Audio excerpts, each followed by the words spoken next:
Bismillahirrahmanirrahim. Kemudian siapa saja yang diwajibkan untuk beribadah? Orang yang diwajibkan untuk beribadah adalah orang yang sudah mukallaf. Siapa itu mukallaf? Mukallaf itu adalah subjek hukum. Orang yang dibebani kewajiban. Kalau orang sudah mukallaf, kok tidak mengerjakan ibadah, sholat, puasa, zakat, maka dia mendapatkan dosa. Dan syaratnya mukallaf itu ada 5. Pertama, Islam. Berarti kalau non-muslim, ya tidak diwajibkan sholat, tidak diwajibkan puasa. Ketika mereka melakukan ibadah pun, maka tidak ada pahalanya. Kemudian yang kedua, sampai padanya dakwah. Dia non-muslim memang, tapi belum pernah ada orang yang datang kepadanya menyampaikan Islam. Dia tinggal di pedalaman, di hutan, tidak pernah didatangi orang Islam supaya dia masuk Islam. Teknologi pun nggak ada, nggak bisa melihat internet, TV tentang agama Islam. Maka orang yang seperti ini tidak berdosa ketika tidak sholat. Lah kan orang-orang barat juga sama, belum didatangi. Mungkin mereka belum didatangi, tapi mereka melihat informasi di televisi, di internet tentang agama Islam. Ya seharusnya mereka mempelajarinya. Beda lagi ya kalau itu. Kemudian yang ketiga, syaratnya baligh. Laki-laki tandanya sudah junub. Di antara umur 9 sampai 15 tahun. Kok lebih dari 15 tahun dia belum junub juga, tetap dianggap baligh. Kalau perempuan sudah pernah haid minimal usia 9 tahun. Kalau lebih dari 15 tahun kok belum haid juga, tetap dianggap baligh. Jadi anak kecil tidak diwajibkan untuk sholat.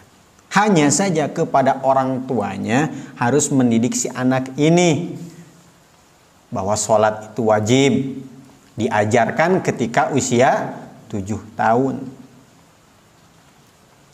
Ketika usia 10 tahun, maka dianjurkan si anak ini kalau tidak sholat dipukul. Tapi pukulnya pukulan yang tidak menyakitkan. Pukulannya sebagai ancaman bagi dia, menakut-nakuti saja. Kalau 10 tahun saja disuruh dipukul pakai rotan, kalau 40 tahun kayaknya harus ditarik ya kalau nggak sholat.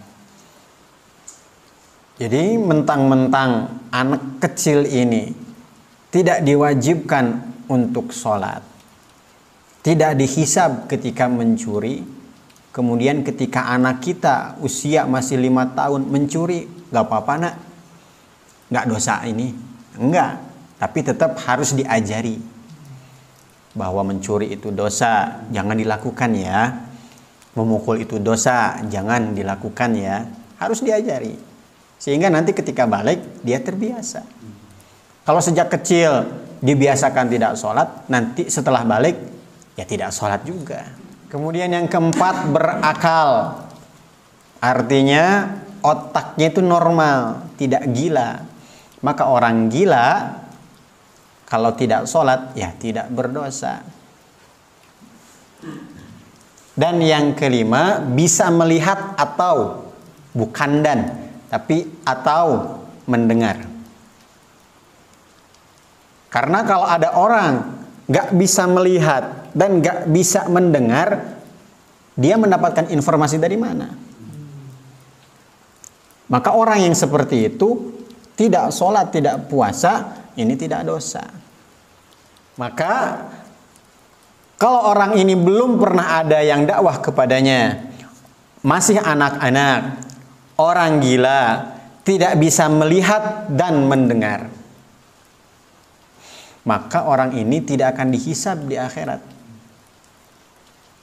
Tidak sholatnya, tidak zakatnya, tidak puasanya, ini tidak berdosa.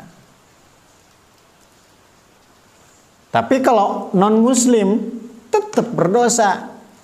Dosanya bukan meninggalkan sholat, tetapi kafirnya. Itu sudah dosa terbesar. Cukup bagi dia di neraka selama-lamanya.